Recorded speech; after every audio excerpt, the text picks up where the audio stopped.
मित्रों, कानूनों के निर्वचन का जो विषय है, उसमें एक निर्वचन का नियम है कि कानून को संपूर्ण रूप से पढ़ा जाना चाहिए। देखिए, इस नियम के पीछे जो उद्देश्य है वह यह है कि जब भी कोई विधायिका कानून की रचना करता है तो उसके विभिन्न खंड होते हैं, विभिन्न भाग होते हैं, उसमें विभिन्न धाराएं होती हैं, अनुच्छेद होते हैं। लेकिन कहीं न कहीं उन सभी धाराओं, खंडों और अनुच्छेदों का उद्देश्य किसी न किसी समस्या के समाधान के लिए होता है। तो ऐसी स्थिति में देखा यह गया है कि कानून का सही निर्वचन उसके उद्देश्यों के अनुसार ही करना उचित रहता है, और अगर कानून को उसके उद्देश्य के अनुसार निर्वचित करना है तो कानून को उसके सभी खंडों के परिप्रेक्ष्य में ही उसका निर्वचन किया जाना चाहिए। क्योंकि कानून को यदि अलग अलग निर्वचित किया जाता है खंडों के आधार पर, तो कभी कभी अन्याय होने की भी संभावना होती है। इसे लैटिन सूत्र जो है एक विसर्बिटर एक्टस, एक्स विसरिबस एक्टस के रूप में जाना जाता है, और अंग्रेजी में इसे the statute should be read a whole कहा जाता है। तो अब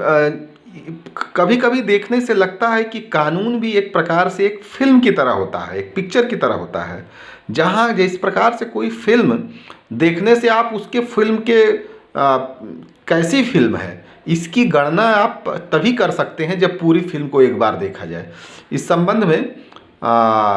बॉबी आर्ट इंटरनेशनल फिल्म का जो केस था, उसमें सुप्रीम कोर्ट ने कहा भी था कि कोई फिल्म अश्लील है, कैसी है, इस बात का अंतिम निर्णय तो फिल्म को देखकर ही किया जा पूर्ण रूप से देखकर ही किया जा सकता है, न कि किसी एक छोटे से टुकड़े में फिल्म को देख के किया जा सकता है। वैसे ही किसी कानून कोई किस उद्देश्य से बनाया गया है, इसके पीछे क्या विधायिका का आशा रहा है, इसको पूरे कानून को पढ़कर ही आदमी जान सकता है, न कि उसके किसी भाग को पढ़कर जान सकता है। लेकिन साथ साथ ही ये भी ध्यान देने योग्य है कि हमेशा कानून के आशय को बढ़ा चढ़ाकर अपनी तरफ से खींच तान कर बढ़ाया नहीं जाना चाहिए। कभी कभी क्या होता है कि अधिकतर कानून में होता यह है कि एक शब्द का जो एक शब्द बार बार प्रयोग किए जाते हैं तो उनका अर्थ सेम होता है। लेकिन कभी कभी किसी कानून में अध्यायवार अलग अलग जगह पर अलग अलग शब्दों का अर्थ होता है, आशय होता है, तो उसको अलग अलग आशय में समझना चाहिए। जैसे अगर आप भारतीय संविधान का अध्ययन करें तो जानेंगे, राज्य की ही परिभाषा अगर दी गई है तो विभिन्न भागों में राज्य की परिभाषा अलग अलग है। तो जब भी उस भाग का निर्वचन किया जाता है, उस भाग के में दिए गए अभिव्यक्तियों का निर्वचन किया जाता है, तो उसी खंड, उसी भाग के अंतर्गत, जो अध्याय के अंतर्गत जो उस शब्द का परिभाषा दी गई है, उसी के परिप्रेक्ष्य में किया जाता है। अन्यथा जिस कानून के अंतर्गत यदि अभिव्यक्ति का बार बार प्रयोग होता है तो उस अभिव्यक्ति का उस कानून के अंतर्गत जो एक बार उपयोग है, बार बार उपयोग में वो उसी प्रकार का आशय देखा जाता है। जैसे पोपटलाल शाह बनाम मद्रास राज्य के वाद में उच्चतम न्यायालय ने कहा था कि कानून को संपूर्ण रूप से एक साथ पढ़कर ही निर्वचित किया जाना चाहिए। अब इस कानून के संबंध में कुछ उदाहरणों के द्वारा हम इस नियम को कि संपूर्ण रूप से कानून को पढ़कर ही उसका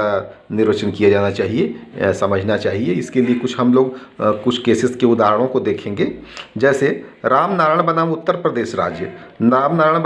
प्रदेश राज्य में जो है विभव और संपत्ति पर जो है कर लगाया गया था। विभव संपत्ति अर्थात जो लोग भी व्यापार बिजनेस करते हैं,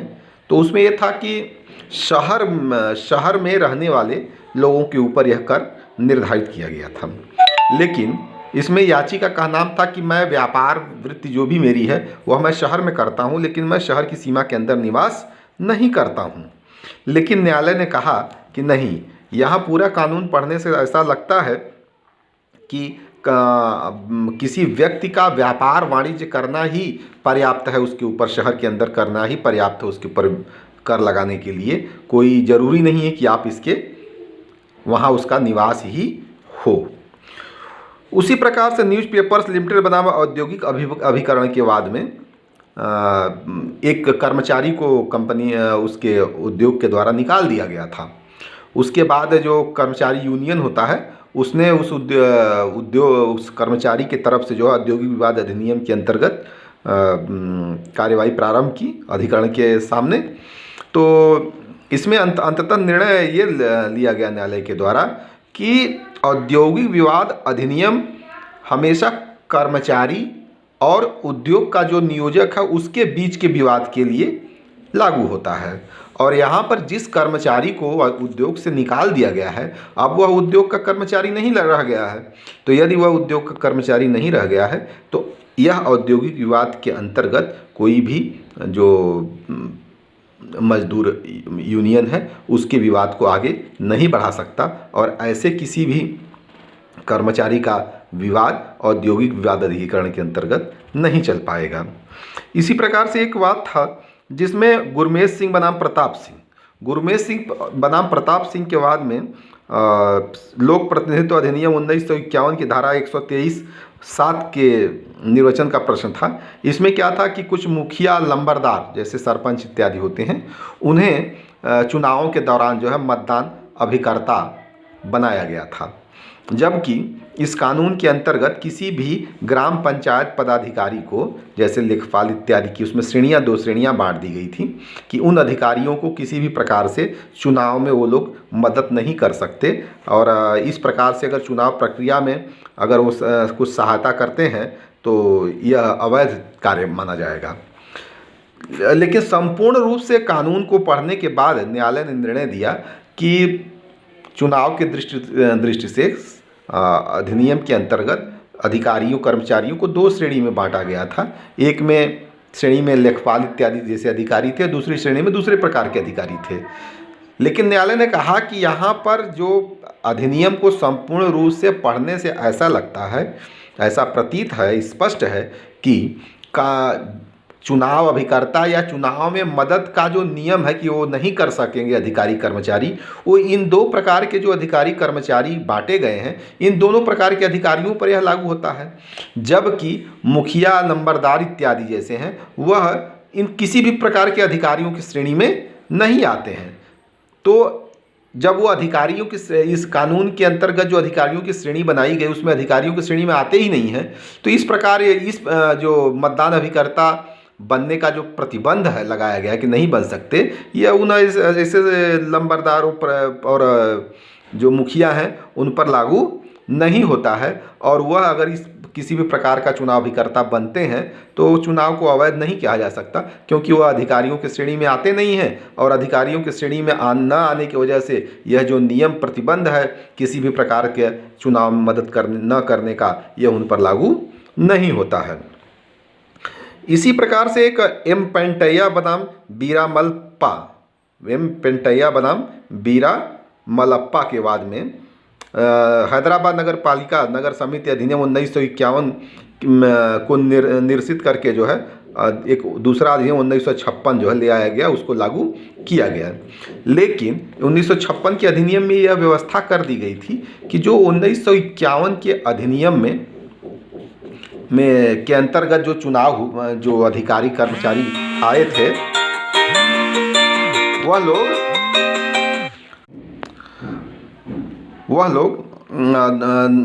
लोग तब तक अपने पद पर बने रहेंगे जब तक कि अगले चयनित होकर चुनाव जीतकर अधिकारी जो है वो सदस्य नहीं आ जाते। लेकिन वो लोग 3 साल तक चुनाव हुए नहीं, वो 3 साल जो सामान्य उसमें 1951 के अधिनियम में नियम था कि 3 साल तक उनका कार्यकाल होता था जो चुनाव जीत कर आते थे सदस्य प्रतिनिधि। तो वो 3 साल से अधिक पदों पर बने रह गए और वो अपने पद पर बने रहे 3 साल से ज़्यादा भी। तो इसके विरुद्ध न्यायालय में याचिका जो है क्यू वारंटो रिट जारी की गई कि आप इन लोग कैसे पद पर हैं, तो न्यायालय ने कहा कि पूरा संपूर्ण अधिनियम पढ़ने से ऐसा लगता है कि वहाँ चुनाव 1956 के नए जो अधिनियम था उसमें चुनाव भी करा लेना था, लेकिन आज इतने लंबे वक्त तक चुनाव नहीं हुआ। इसका तात्पर्य यह है कि जो 3 वर्ष का उनका कार्यकाल था पिछले अधिनियम के अंतर्गत, वो 3 वर्ष का कार्यकाल तो वो पूरा करते, लेकिन 3 वर्ष के कार्यकाल के बाद उनको फिर से चुनाव करा के ही नए पद पर आ सकते हैं, लोग सदस्य आ सकते हैं। उनका कार्यकाल 3 साल से अधिक तक अनंत काल तक नहीं चल सकता जब तक चुनाव न हो। तो इस प्रकार हम देखते हैं कि बार बार कि जब तक अधिनियम को संपूर्ण रूप से नहीं पढ़ा जाएगा तब तक अधिनियम को समझा नहीं जा सकता है। लेकिन हमने कहा कि इस अधिनियम में जहाँ सावधानियाँ बरतने की ज़रूरत है, जहाँ पर किसी अधिनियम के अलग अलग खंडों में किसी विषय के बारे में अलग अलग उद्देश्य निकल रहे हैं, संविधि का अर्थ अलग अलग निकल रहा है, या परिभाषा खंड में ही अलग अलग संविधि का शब्दों का अर्थ दिया गया है, तो वहाँ पर उसको खींच तान कर संपूर्ण रूप से अधिनियम में लागू नहीं किया जा सकता, उसे वहीं तक सीमित कर देना चाहिए, उसी खंड तक सीमित कर देना चाहिए। तो इस प्रकार से हमने इस अधिनियम को संपूर्ण रूप से पढ़ा जाना चाहिए, इस मैगज़ीन के अर्थ को समझा। और इस संबंध में जो भी अगर कुछ सवाल होंगे तो उसको मैं समाधान करने का प्रयास करूंगा। धन्यवाद।